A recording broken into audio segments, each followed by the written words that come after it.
Marami pang overseas Filipino workers ang makakapagparehistro at makaboboto sa 2016 national elections.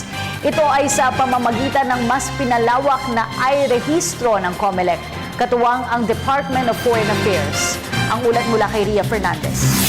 Mas marami ng botanteng Pilipino sa ibang bansa ang makakapagparehistro online upang makaboto sa pambansang halalan sa susunod na taon.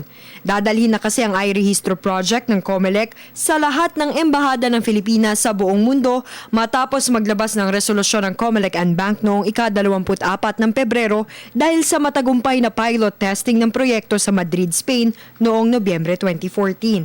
Ayon kay Foreign Affairs Undersecretary Rafael Seguis, makakamenos ng kalahating oras ang online voter registration kumpara sa tradisyonal na paraan. Dahil dito, sinabi ni Seguis na mas malaki ang posibilidad na may engganyo ang ating mga kababayan sa ibang bansa na magparehistro para sa halalan sa taong 2016.